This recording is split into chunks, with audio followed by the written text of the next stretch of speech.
Hello and welcome to the Etoft21sports show for August 27th. How's everyone doing? My name is Eric. I'm the man behind Etoft21sports. We have an absolute phenomenal show lined up for you today. My boy Kyle, who I haven't talked to in a while, I got a million things to talk to this guy about. We got UFC, we got some NBA, James Harden, Joel Embiid, but we're mainly going to be focusing on the AFC West. I have some crazy freaking takes on this division. Can't wait to hear what my boy Kyle has to say about them. But before we jump into all that, I would like to thank the sponsor of the show, the Sharps Betting app. If you are a bettor and not using Sharps, you are definitely missing out. Click the link below if you're watching on YouTube. That way they know I sent you. If you're not, use promo code ETOF499. Now, it's a fantasy football segment, so let's see what Nick is doing in fantasy football with the Fantasy Football Spotlight. Player that is in this week's Fantasy Football Spotlight is Keenan Allen. Per Fantasy Football Pros, Allen has an ADP of 43 and is wide receiver 19. Allen finished last season as wide receiver 42, but that was due to injury, as he had the 12th most fantasy football points per game. And from week 11 to the end of the season, Allen was wide receiver 3, averaging 18.8 fantasy points per game. He went over 20 fantasy points in 4 of those 8 games and 15 points in 6 of those 8 to close the season. Last year, the Chargers were one of the most pass-heavy offenses, but Justin Herbert was just 26th in the NFL in deep pass percentage last season and 31st in 2021. With Kellen Moore coming in to be the OC, it is safe to expect that to change considerably this year.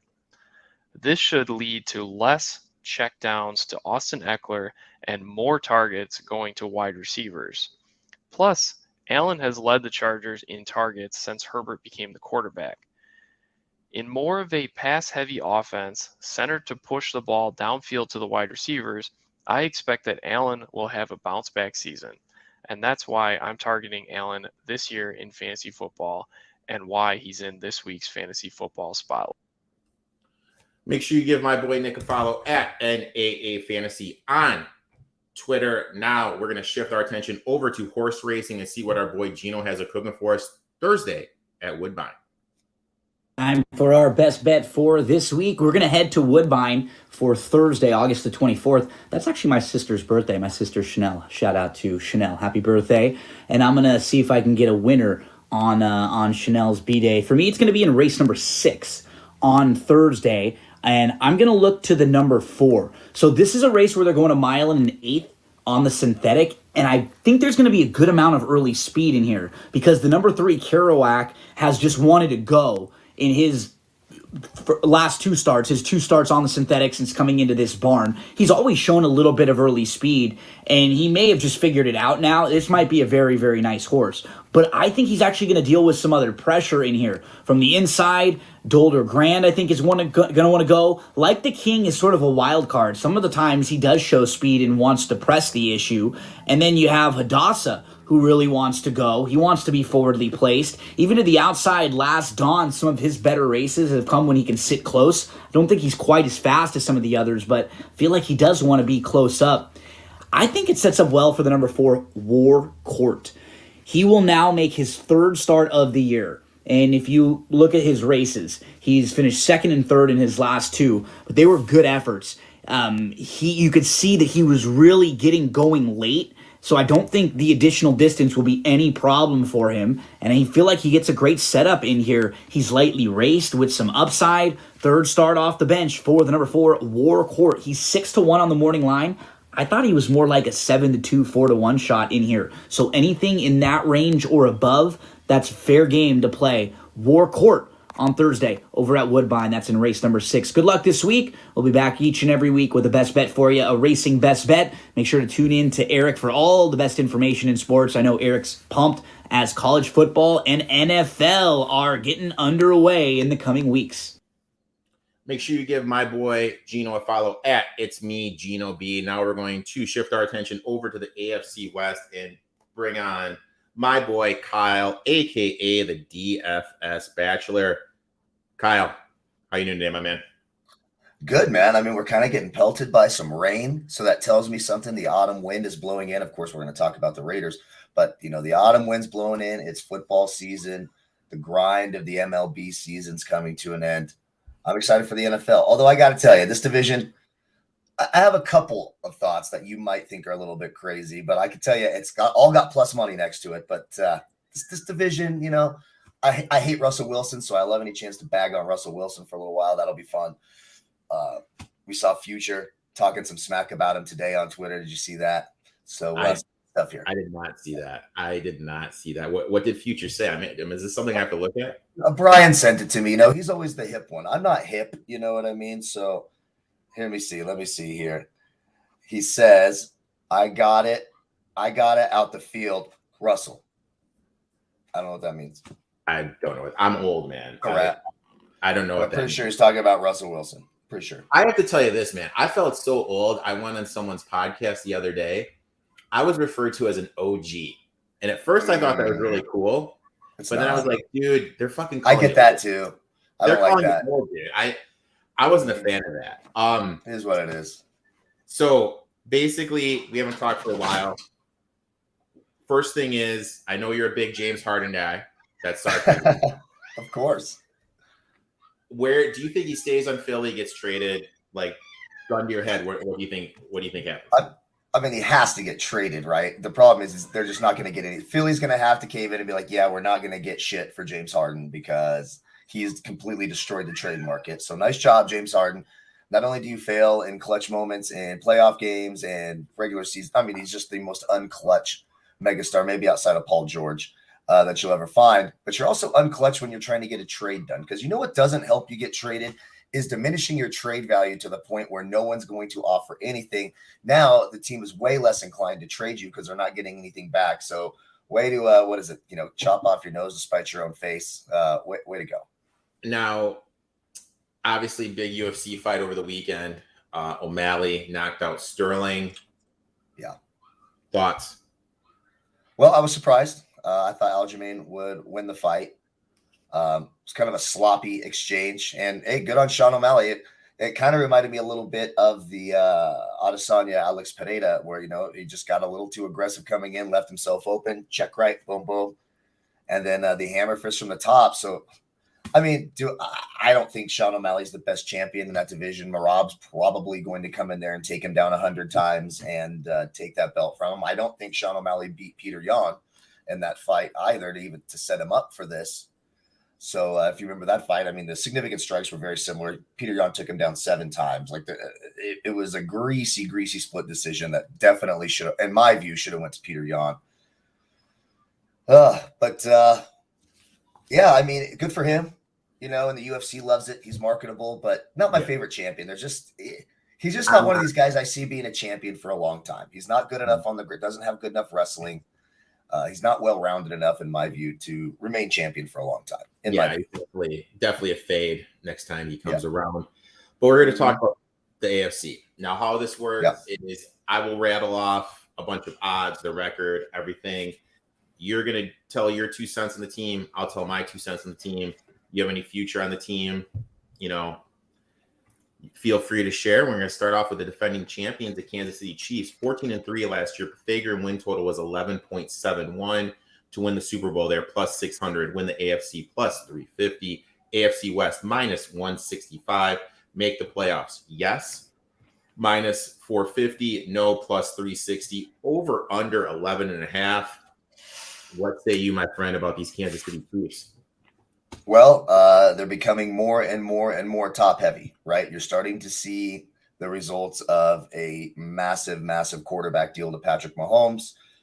If this was any other team, and you are looking at the wide receivers and running backs, you'd be like, there's not a lot of talent here. But when you have Mahomes and Kelsey, you're going to be favored. But the only thing I'm betting on the Chiefs here, it's not, I guess 6-1, there's worse guys to bet on to win a Super Bowl than Patrick Mahomes. I think we figured that out. So I don't hate that. But what about not to make the playoffs at plus 360? They are one injury away from absolutely not being. If Mahomes goes down, they're winning 4 games at best, and that's just because of Andy Reid. So I don't know. When you're that reliant on 2 stars And you know, they lost their tackle, Orlando Brown. They replaced him with Donovan Smith, and the other guy is I don't know why his name's. Thank you. Who are good pass protecting linemen. They have a good interior line, so the offensive line for the Chiefs should be pretty good. They need to run the ball more this year. Isaiah Pacheco needs to have a big year. They have 3 solid backs. They're going to use them all. You know, Jerick McKinnon, Clyde Edwards-Helaire, they're still going to use them. They have a fantastic interior, good pass protecting tackles, which is good. They're not so great in the run game. But for me, look, I'm not betting them to win it. I'm not betting any future at -165. I'm just not. You know what I mean? That's just no.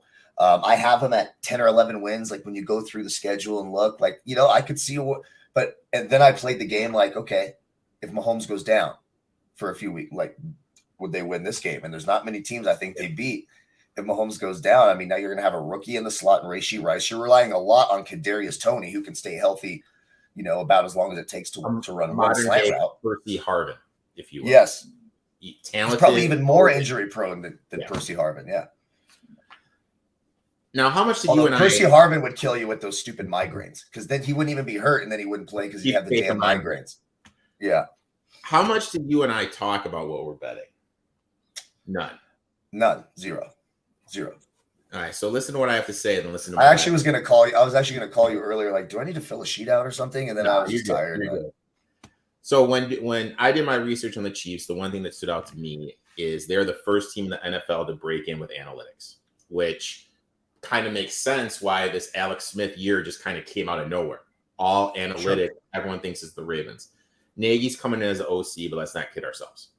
It's Big Andy's doing everything. Nagy's just there. You mentioned they added Taylor and Smith to go along with their strong interior. I agree with you. I think the outside is a step back from what they had last year.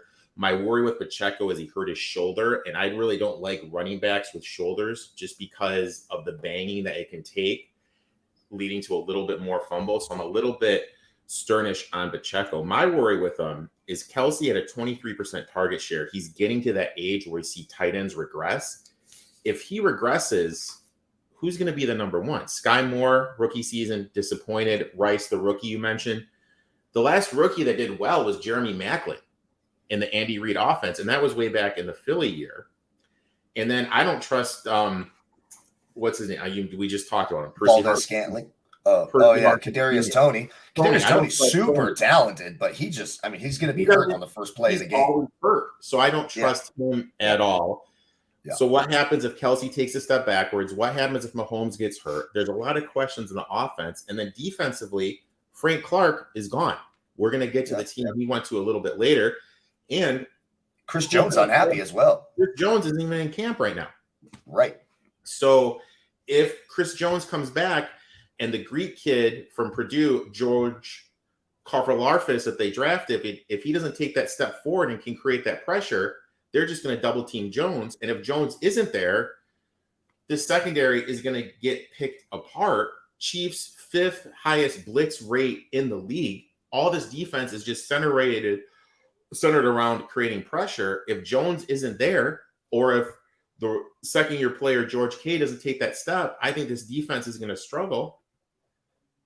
I bet the Chiefs plus 360 not to make the playoffs, dude. That's the one. I don't know. It's the one. Just that's the odds, because the thing about the AFC, the one thing I've noticed with doing every days is I really feel that the margin of error in the AFC is really thin. Sure. NFC, in my eyes, it's the Eagles who have some issues and everybody else. Yeah, mainly, yeah. You know what I mean? Slight to the 49ers have a great roster, but nonetheless, it's fine. Yeah. Well, there's not. Yeah, no, you're right. You know what I mean? Like, you get in winning 9. I think the AFC is deeper and better than the NFC. I do. So I think there's value on the Chiefs plus 360 not to make the playoffs. Me too. Me too. We agree on that one. The next one we're going to going to the Chargers. 10-7. The Fagram win total 8.42. Super Bowl plus 2,500. AFC plus 1,300. AFC West plus 340. Make the playoffs minus 125. Not make the playoffs plus 105. Over under 9.5. What say you, my friend? Well, what's the problem with the Chargers every year? They can't stop the run. And what do they do this offseason? But nothing. They did nothing to fix that problem. It's relatively the same team. They even went out in the draft. Like everyone knows, the Chargers stink at stopping the run. It's their biggest weakness, and their crazy coach going for it on 4th and 4 from any yard line at any time. Just whatever, like we're little kids playing John Madden football, or we just go for it on 4th down all the time. That's Brandon Staley. It's been bizarre, but that's what he does. So then they go out and they draft a wide receiver, and then an outside linebacker, and then inside linebacker, and then another wide receiver, and then a guard. And they're like, oh, in the 6th round, we'll get a guy named Scott Matlock at defensive tackle. They bring in no one to help in the interior of the line. So what do you do with him? Look, I had him 9 to 10 wins. So, I mean, if the over-under is 9.5, where's the value there? But for me, again, this is not a very strong division in my view. And if the Chiefs fall off and miss the playoffs, like we just talked about, who do you take to win the division? Then you get the Chargers at plus 340, which I don't hate there.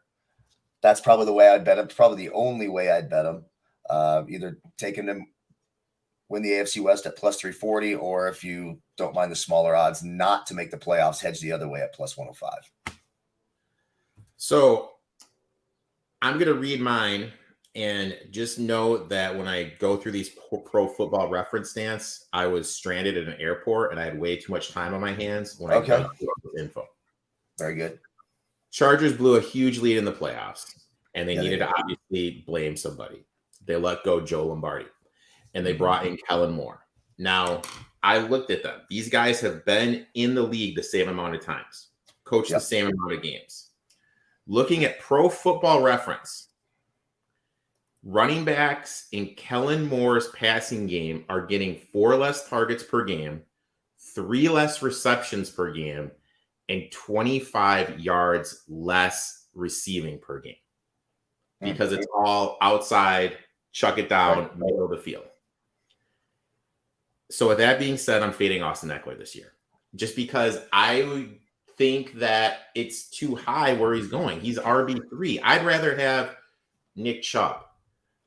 Depending where Jonathan Taylor goes, I'd rather have Jonathan Taylor. I'd rather wait to the 3rd or 4th, get Miles Sanders. I don't know about Jonathan. I'll say this. As a guy, and I saw the fantasy spotlight here earlier, as a guy who was a proud owner last year of Jonathan Taylor and Keenan Allen, absolutely not. Never again. Never, ever again. Never again. Keenan Allen's hamstring, it's like Julio Jones. So he's not going to be healthy all year. Would he catch 120 balls if he was? Sure, but that's not going to happen. The one thing for him, and like I know you like the angle in fantasy too, money motivation. Yeah, of course. You know what I mean? So in terms of Eckler, though, he's coming off the most touches he's had in his career. 311, yeah. I expect a downtick in the passing game work. You've spent not this year, but the 2 years before, you spent high draft equity on running backs. I bet Eckler to have under 1,350.5 yards rushing / receiving, just because I don't think he's going to be a factor. We saw him get banged up coming off so many touches, and I like to fade players after they come off that. Right. They drafted Addison to pair with Williams on the outside. I've been a huge Williams guy since the days at Clemson. Another guy that can't stay healthy. I think the offense will be more explosive. I think I think there's going to be value playing their overs the first couple of weeks, just because it's going to be more throwing the ball down the field. The main thing with them is their offensive line. Another thing that sucks. My boy Slater from Northwestern, only 3 games last year. When he played, he graded out phenomenal. When he was out, forced Slater to shift over to tackle, where he graded out decently. If Slater can stay healthy, Slayer plays the guard. You have Lindsey, one of the better centers in the game. Johnson, who looked good in his first year at right guard, and Pipkins, who's serviceable at right tackle. I think that's a good offensive line if they can stay healthy. Yeah. Defense, same thing as the offense. Can they stay healthy?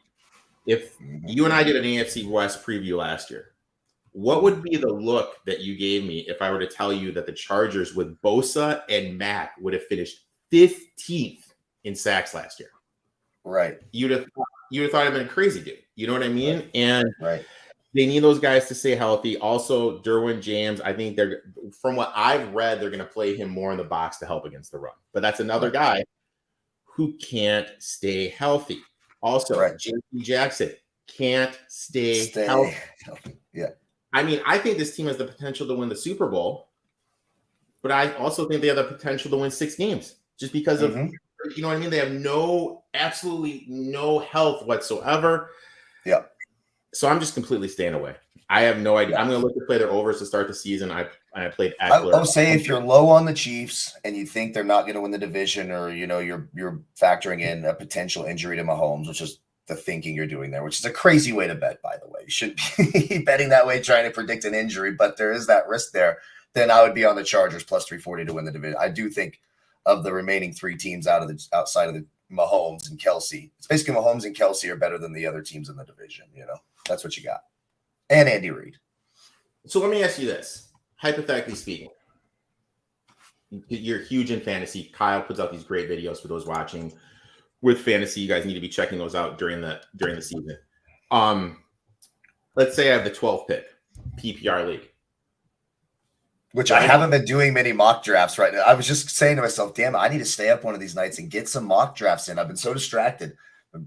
Playing golf and partying and breaking up and partying some more. Jeez Louise. Do I go Kelsey Mahomes 12-13? Well, it's awful early to take a tight end. But the argument for it, right, is you're getting such a bigger upside with that tight end compared to number 2 than anywhere else. Like running back 1 and 2, the difference is not going to be the same as tight end 1 and 2 if Kelsey has wide receiver 1 type numbers again. So I don't hate it. I think it's early to take Mahomes too. See, I prefer quarterbacks that run a little bit more. Yeah. That's just me, and I'll wait till later, in the draft. And I haven't seen, again, I've done so little actual mock drafting. I'm getting my lists together and all that stuff, but like actually just sitting there and drafting, I haven't had a chance to do a lot of just yet.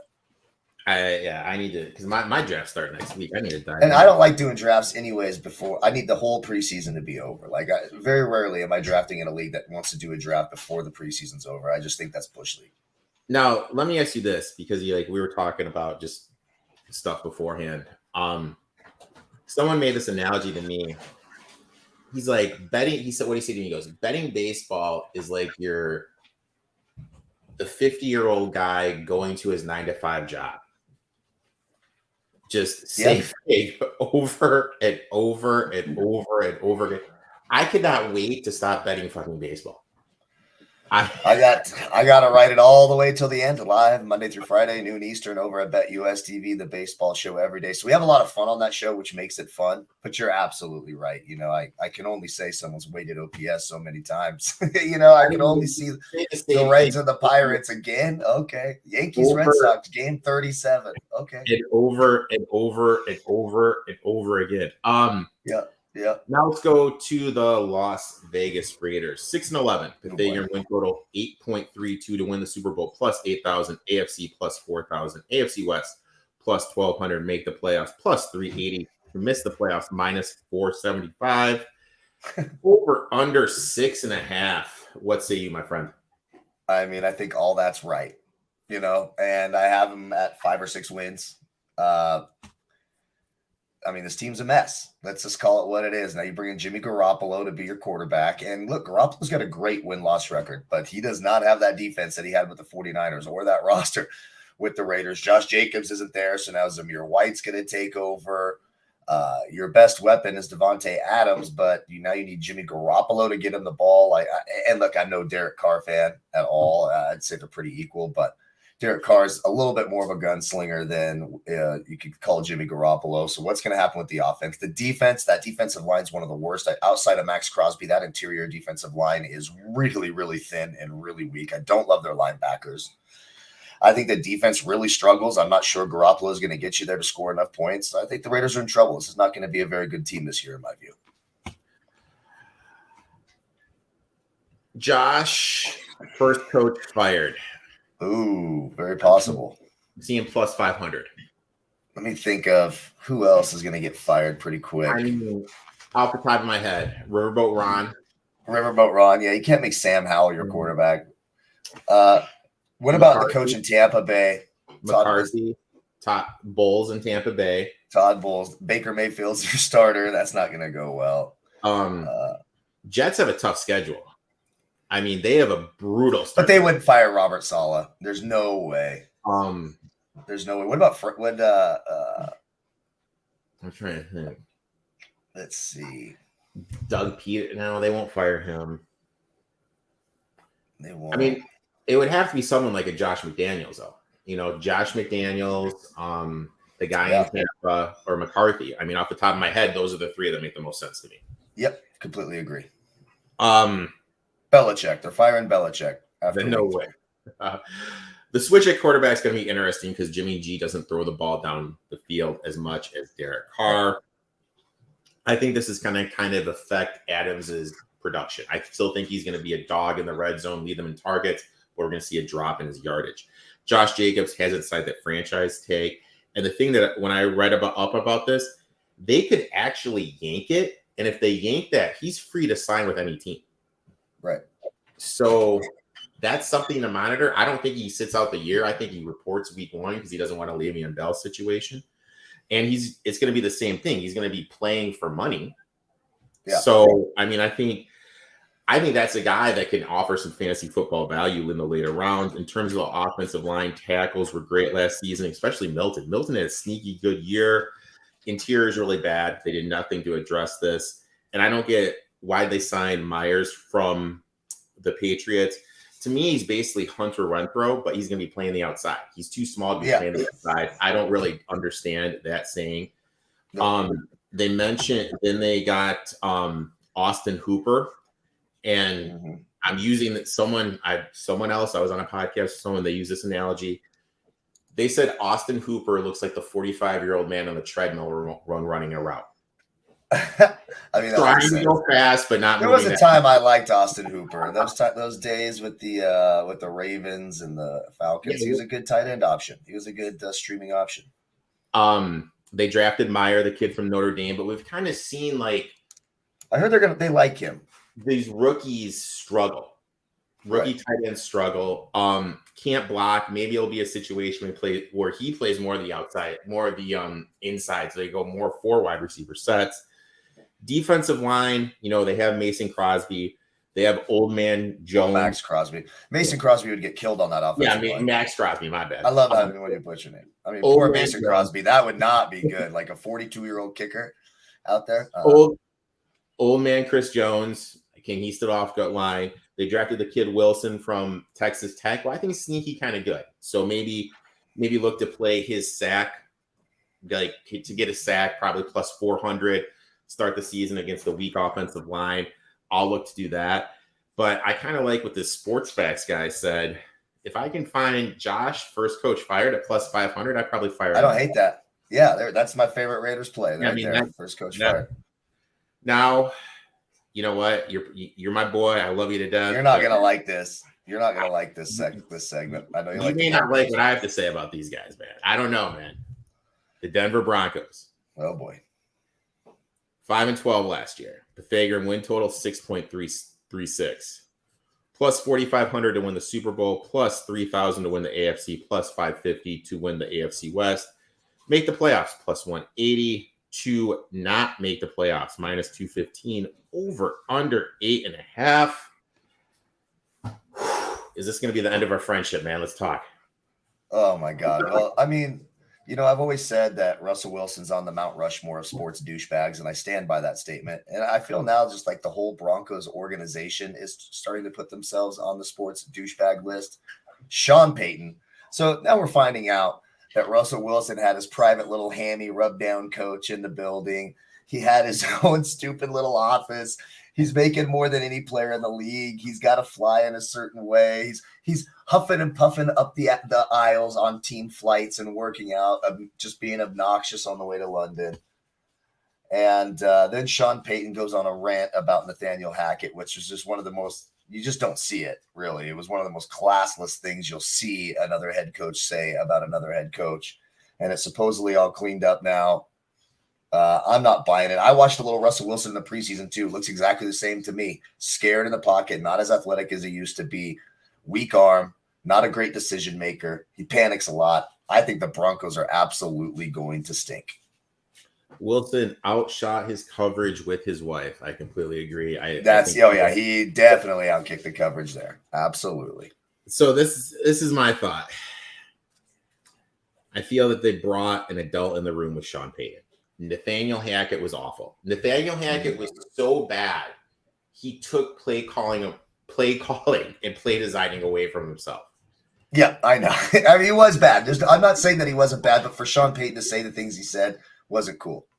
It wasn't cool at all. But were they wrong though? Not probably not. I mean, you know what I mean? Like, and the offensive line I feel is going to be improved. They brought in the guy from the 49ers, Mike McGlinchey. They brought in Powers from the Ravens. Very good. They have young players. My boy Cushenberry from LSU. I think they're going to take a step forward. Okay. Then you have Bowles, who only played 5 games last season, coming back from injury, going to play left tackle. Mm-hmm.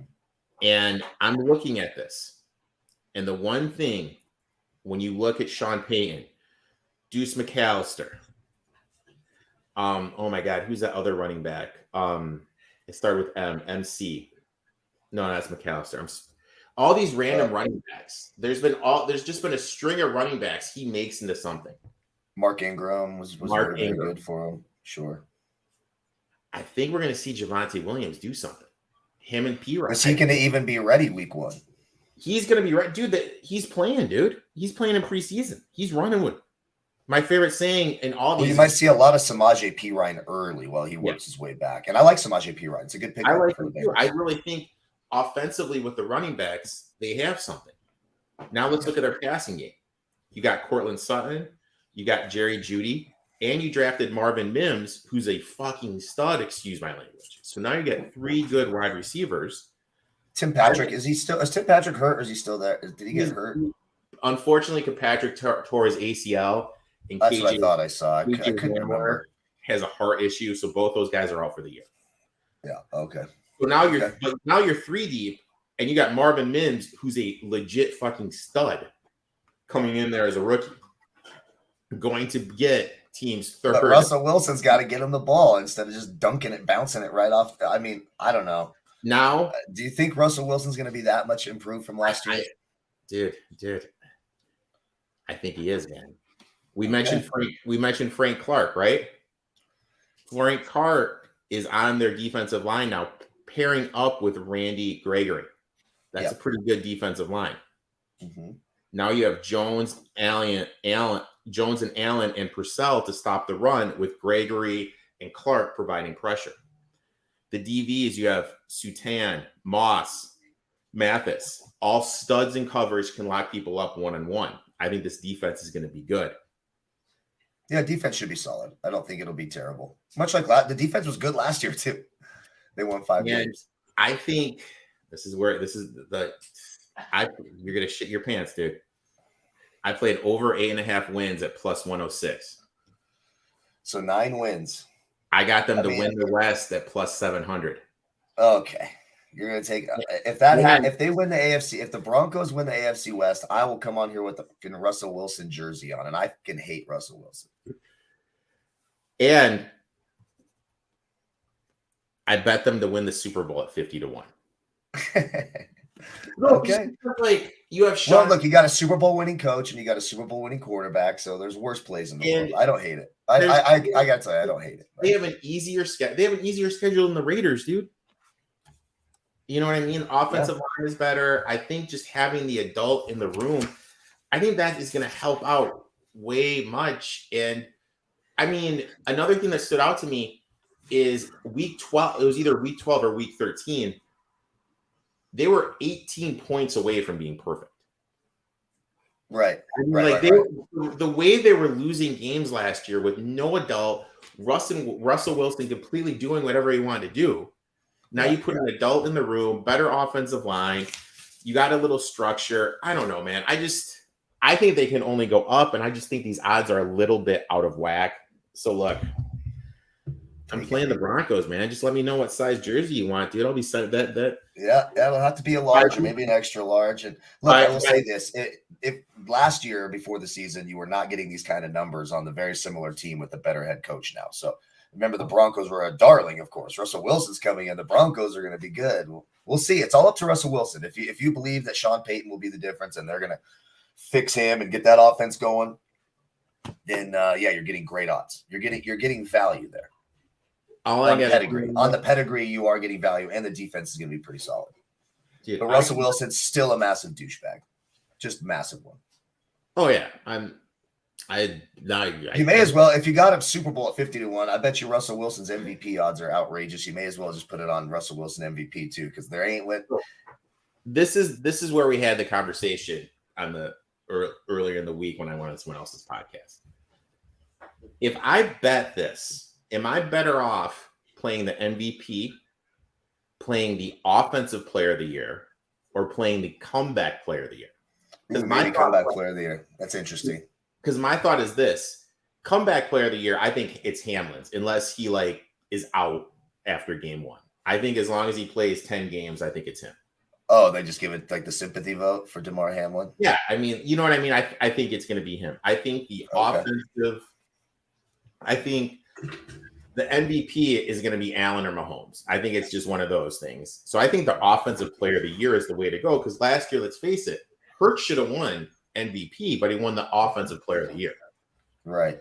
So I don't know. I think if you're going to look at it like that, Wilson offensive player of the year. Okay. I don't hate it. I mean, I hope I'm not wearing that jersey. I'll be in a real bad mood around Christmas time if the Broncos are in and Wilson's playing well. My God. I always root against Russell Wilson. Just always. I am going to be sending you so many Broncos texts. You're going to be fucking loving from October, buddy. Kyle, always a pleasure, dude. Always enjoy when you're able to come on these. You have a show you mentioned earlier that's on Monday through Friday. Why don't you tell everyone where they can find that and what can they expect on your Bet US MLB show? Yeah, every Monday through Friday, noon Eastern, 9 a.m. Pacific, and also every Friday at 2 p.m. Eastern, I host a UFC show as well. Look, we have a lot of fun, a lot of good plays, a lot of bad dad jokes, a lot of sexual innuendo.